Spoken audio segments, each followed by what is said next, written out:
Comment करके जरूर बताएं और हमारे चैनल को सब्सक्राइब करें। आपका धन्यवाद। यह कहानी एक छोटी चिड़िया की है। वो अपने बच्चों को गर्मी से बचाने के लिए घर बनाने की ठंडी जगह खोज रही थी। सुबह से शाम हो गई, लेकिन घर बनाने के लिए कोई ठंडी जगह नहीं मिली। ऐसे में अपने नन्हे मुन्ने बच्चों को लेकर कहाँ जाऊंगी? चिड़िया ऐसे परेशान हो रही थी कि तभी वहाँ पर एक कालू नाम का कौवा आता है। अरे छोटी चिड़िया, आप यहाँ अपने बच्चों के साथ क्या कर रही हो? मुझे बताओ, मैं आपकी मदद जरूर करूँगा। कालू नाम है मेरा। मैं अपने जंगल में किसी को भी मुसीबत में नहीं देख सकता।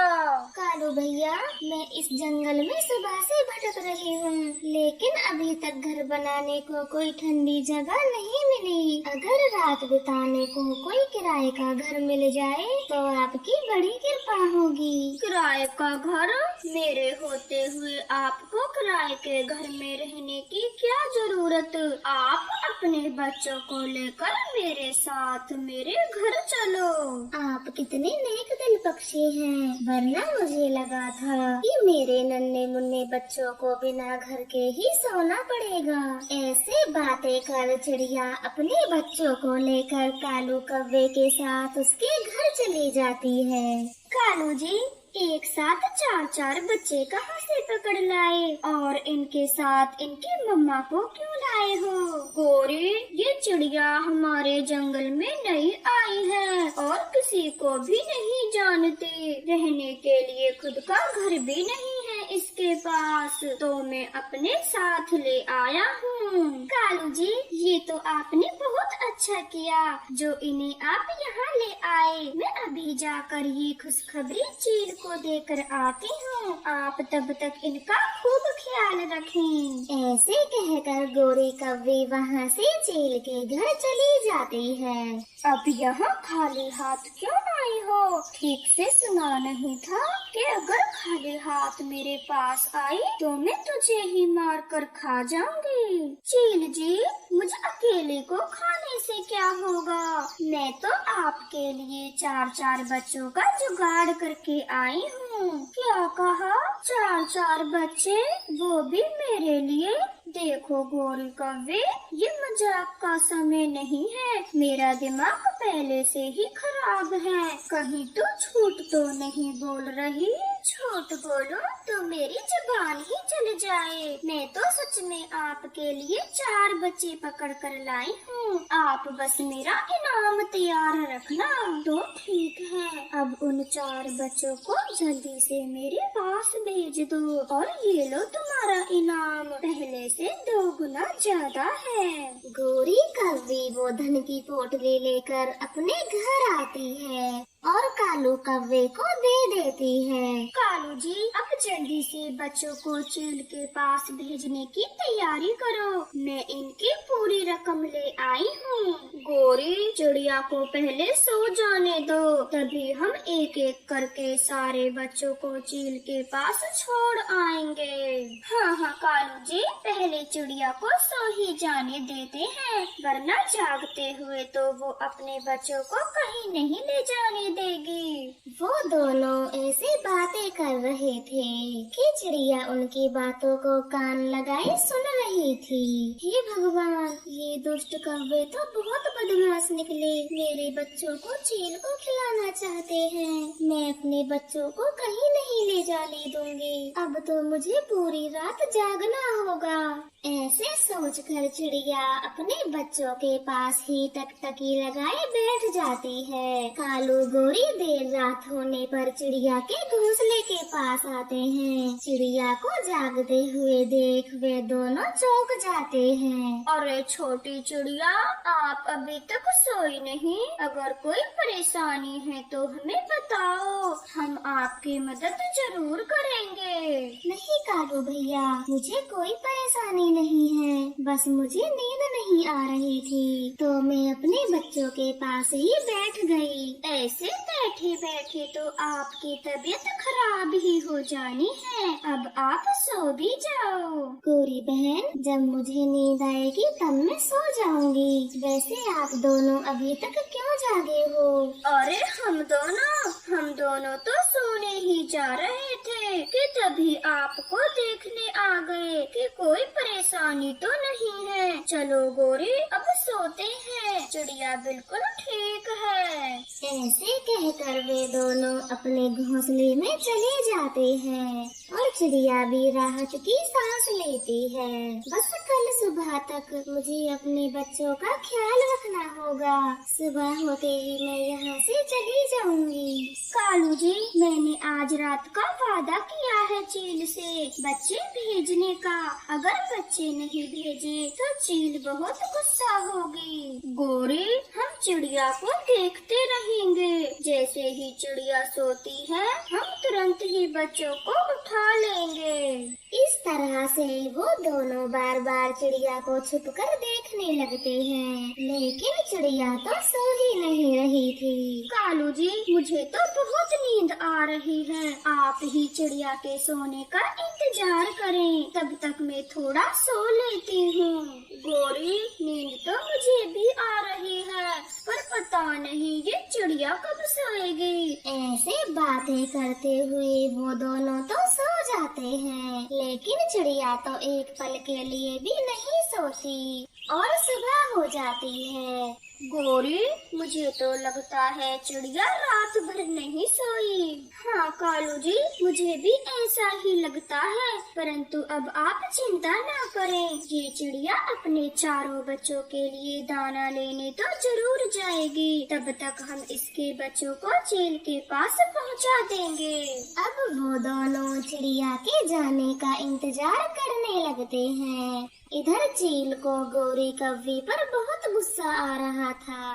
ये गौरी कव्वी तो रात को ही बच्चे लाने वाली थी। लगता है मुझे फिर से पागल बनाया। अगर ऐसा हुआ तो मैं इस बार छोड़ूंगी नहीं, खून पी जाऊंगी दोनों का। ये कहकर चील गौरी कव्वी के घर जाने के लिए निकल जाती है और कालू कौवा चिड़िया के घर से जाने का इंतजार कर रहा था।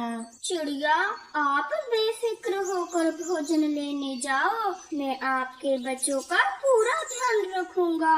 मुझे पता है बदमाश कव्वो, मेरे जाते ही मेरे बच्चों को चील के पास पहुंचा दोगे, पर मैं तुम्हारी बातों में नहीं आने वाली। मैं अपने बच्चों को छोड़कर कहीं नहीं जाऊंगी। छोटी चिड़िया, क्या सोच रही हो? क्या आपको हम पर भरोसा नहीं है? हमने तुम्हें रहने को घर दिया, तो क्या आप हम पर इतना भी विश्वास नहीं कर सकती? नहीं, ऐसा नहीं है। मुझे आप पर पूरा विश्वास है, परंतु गौरी दीदी, मैं अपने बच्चों को आपके पास नहीं छोड़ सकती। लेकिन वो क्यों चिड़िया? क्योंकि मैं अपने बच्चों को भोजन खोजना सिखा रही हूँ, इसलिए मैं इन्हें अपने साथ ही ले जाऊंगी। लेकिन ये तो अभी बहुत छोटे हैं और आपको इन्हें उड़ना नहीं सिखाना चाहिए। हाँ, मुझे पता है ये अभी बहुत छोटे हैं, परंतु अभी से सिखाऊंगी तभी जाकर ये कुछ सीख पाएंगे। ऐसे कहकर चिड़िया अपने बच्चों को लेकर वहाँ से चली जाती है और कुछ देर बाद चील कालू कव्वे के घर आती है। कालू गौरी तो चील को देखकर बहुत डर जाते हैं। गौरी, कहाँ है तुम्हारे चार बच्चे? जल्दी से मुझे बच्चे दो, वरना तुम दोनों का खून पी जाओगी। चील जी, बच्चे तो चले गए हैं। चिड़िया अपने बच्चे को लेकर उड़ गई। क्या कहा? बच्चे चले गए? मैं तुम्हें छोड़ूंगी नहीं। तुमने मुझसे झूठ बोला है, कहीं कोई बच्चे नहीं थे। अब मैं तुम दोनों को ही खाने वाली हूँ। नहीं चील जी, हमने झूठ नहीं बोला, हमारा यकीन करो। बच्चे चले गए हैं, हमें माफ कर दो। हाँ चील जी, चाहो तो तुम अपनी पोटली वापस ले लो, पर हमें मत खाओ, कृपया कर हमें छोड़ दो। इस तरह से कालू गोरी चील से खूब मिन्नतें करते हैं, अपने जीवन की भीख मांगते हैं, लेकिन चील उनकी कोई बात नहीं सुनती और उन्हें मार देती है। रानो चिड़िया चूड़ियाँ बनाने का काम करती थी। टोनी को भी चूड़ियाँ बनाना बहुत अच्छा लगता। मम्मा मम्मा ये देखो, मैंने कितनी सुंदर चूड़ी बनाई है। टोनी बेटी, मैंने तुमसे मना किया है, मेरे काम को हाथ मत लगाया कर, पर तू है कि मानती ही नहीं। मम्मा मम्मा, चूड़ी बनाना तो मुझे अच्छा लगता है, और मैं जब सुंदर सुंदर चूड़ी बनाने लगूंगी तो आप भी खुश होंगी, मुझे डांटेंगी नहीं। नहीं मेरी बच्ची, मैं आपको ये काम नहीं सिखाना चाहती। आप पढ़ लिख कर बड़ी अफसर बने, तभी आपके पापा का सपना पूरा होगा। उनकी मरते दम तक यही इच्छा थी। तुम पढ़ो और खूब आगे बढ़ो। ठीक है माँ, मैं अब से पूरा ध्यान लगाकर अपनी पढ़ाई करूँगी, नहीं देखूंगी इन चूड़ियों की तरफ। मुझे पापा का सपना पूरा करना है, बड़ी अफसर बनना है। अपनी माँ की बातें सुनकर टोनी चिड़िया भावुक हो जाती है और अपना पूरा ध्यान पढ़ाई में लगाती है। मम्मा पहले घर पे चूड़ी बनाती और फिर उन्हें बेचने घर घर जाया करती। ले लो रंग बिरंगी चूड़ियाँ, ले लो रंग बिरंगी चूड़ी वाली पक्की पक्की चूड़ियाँ ले लो। अच्छा हुआ रानो, जो तुम खुद ही चूड़ी लेके आ गई। दिखाओ दिखाओ, सुंदर सुंदर सी चूड़ी दिखाओ। 5 दिन बाद मेरी बेटी की शादी है। दीदी जी, ये तो बड़ी खुशी की बात है। रानो, तेरी भी तो एक बेटी है, उसकी शादी कब कर रही है? दीदी जी, अभी तो उसे पढ़ाई करनी है, शादी की कोई जल्दी नहीं है मुझे। मेरी बेटी पढ़ लिख जाए, मैं तो तभी उसकी शादी करूँगी। अब जैसी तेरी इच्छा, वरना सियानी बेटी अपने ही घर अच्छी लगती है, और तेरे तो हालात भी ठीक नहीं, पति भी नहीं है तेरा, जालम जमाना बड़ा खराब है। मम्मा चिड़िया खामोश हो जाती है। वो लूसी कबूतरी को चूड़ी देकर वहाँ से चली जाती है। वो लूसी की बातों को याद कर रही थी, उसका ध्यान चूक जाता है। उसे तो लूसी की बातें ही याद आ रही थी। तभी उसकी टक्कर हवाई मोटर से हो जाती है और वो घायल होकर जमीन पर गिर जाती है। आंटी जी, आपका ध्यान कहाँ था? मैंने कितने हॉर्न दिए, लेकिन आपने एक नहीं सुना। आप सही हो, आपकी कोई गलती नहीं, मेरा ध्यान ही कहीं और था। फिर वो अनजान पक्षी रानो चिड़िया को अपनी हवाई मोटर में बैठाकर उसकी दवाई करवाता है। टक्कर बहुत जोरों से हुई है, प्लास्टर चढ़ाना होगा एक कंधे को, तभी हड्डी ठीक होगी, और 1 महीने तक कोई काम नहीं। फिर बुलबुल डॉक्टर रानो चिड़िया को प्लास्टर लगाती है। वो तो बहुत दुखी हो जाती है, क्योंकि उसका काम करना बिल्कुल ही बंद हो जाता है। वो अनजान पक्षी उसे घर भी छोड़ने जाता है। मम्मा, ये आपको क्या हो गया?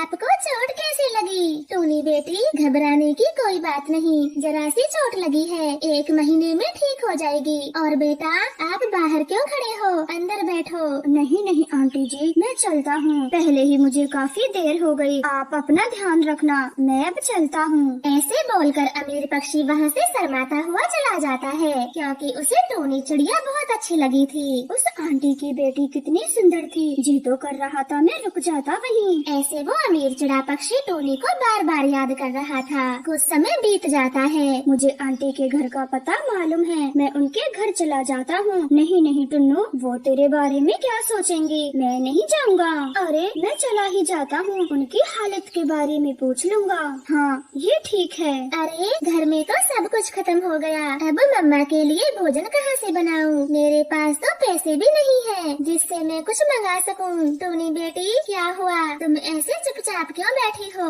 माँ, घर का पूरा राशन खत्म हो गया, अब मैं आपके लिए भोजन कैसे बनाऊं? ये तो होना ही था। पिछले 10 दिनों से मैं घर में जो बैठी हूँ, जमा किए पैसे भी मेरे इलाज में उठ गए। कोई बात नहीं, आज बिना भोजन के ही सो जाती हूँ, कल कहीं न कहीं से जुगाड़ कर लूंगी। रानो चिड़िया ने इतना बोला ही था, तभी उनके दरवाजे पर दस्तक होती है। टोनी चिड़िया दरवाजा खोलती है। मम्मा चिड़िया तो डर जाती है। अरे बेटा, तुम यहाँ कैसे? मैंने उस दिन तुमसे माफी मांगी थी, सारी गलती मेरी है, फिर दोबारा से मेरे घर क्यों आए? नहीं नहीं आंटी जी, आप हमसे डरो नहीं, ये तो मेरी मम्मा हैं, आपसे कुछ जरूरी बातें करने आई हैं। हाँ बहन जी, मेरे बेटे मानो ने मुझे सब बताया, जो भी उस दिन हुआ था। आप घबराओ नहीं, मैं यहाँ आपसे शादी की बात करने आई हूँ। मेरे बेटे को टूनी पहली नजर में ही भाग गई। वो तुम्हारी बेटी से शादी करना चाहता है, मैं उसका हाथ मांगने आई हूँ। मम्मा चिड़िया तो चुप रहती है, वो समझ नहीं पा रही थी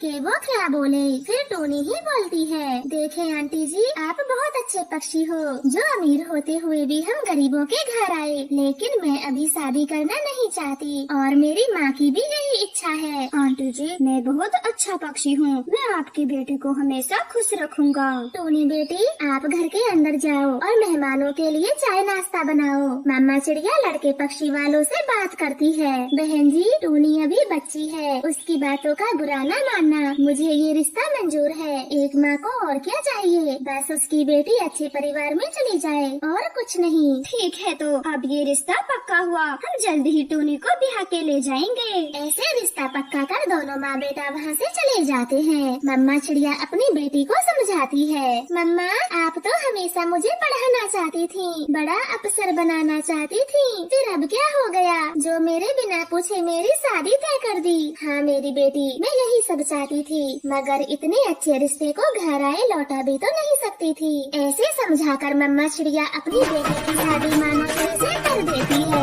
मानो चिड़ा टोनी का बहुत ख्याल रखता, सब कुछ बहुत अच्छे से होता है। समय बीतता गया, जहाँ मानो चिड़ा काम करता था, उसका दफ्तर अचानक से बंद हो जाता है और वो समय के चलते बेरोजगार हो जाता है। बेटा, ये मेरे गहने हैं, इन्हें बेच के तुम घर का राशन पानी ले आओ, घर में कुछ भी नहीं है। माँ, ये तुम क्या बोल रही हो? ये पिताजी ने तुम्हें दिया था, मैं इसे नहीं बेच सकता। बेटा, घर में बहू है और बहुत जल्द बच्चा भी आने वाला है, तो पैसों की कमी है। नहीं माँ, मैं सब देख लूँगा, मुझे जल्दी ही कोई दूसरा काम मिल जाएगा, आप चिंता ना करें। ऐसे बोलकर मानो चिड़ा घर से बाहर निकल जाता है। उसे बड़ी छानबीन के बाद एक मामूली सा काम मिलता है, जिससे उसके परिवार का गुजारा होना बहुत कठिन था। इन पैसों से तो घर का गुजारा बहुत कठिन है, मुझे भी कोई काम करना होगा। पर क्या?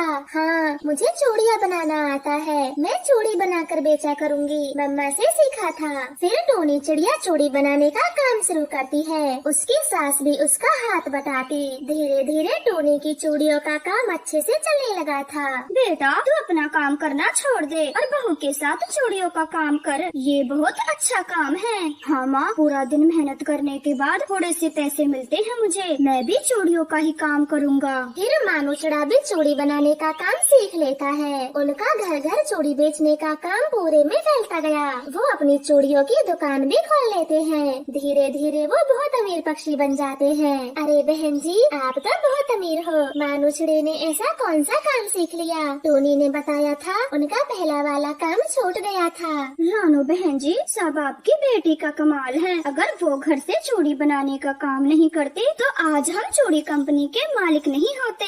हाँ माँ, कोई काम छोटा या बड़ा नहीं होता। मैंने चूड़ी का काम पूरे मन से किया और मानो जी ने इसे पूरे देश भर में फैलाया। अब हमारे दूर दूर के जंगलों में भी चूड़ियों की दुकान है। सब पक्षी हमें चूड़ी वालों के नाम से जानते हैं। मम्मा चिड़िया तो अपनी बेटी की तरक्की को देखकर बहुत खुश होती है और खुशी खुशी अपने जंगल आती है। गौरी कौवी और रानो चिड़िया बचपन से ही अनाथ थीं। दोनों का ही कोई सगा संबंधी नहीं था, इसलिए दोनों ही मिलजुल कर एक साथ रहती थीं। देखो बहन, जब हम छोटे थे तो भीख मांगकर दोनों ने एक दूसरे का पेट भर लिया, लेकिन अब हम बड़े हो गए हैं और कोई काम करके अपने पैरों पर खड़े हो सकते हैं। हाँ रानो, तू सही कहती है, अब हाथ फैलाने में शर्म आती है। ऐसे योजना करके वे दोनों अपने कटोरे फेंक देती हैं और काम की खोज में निकल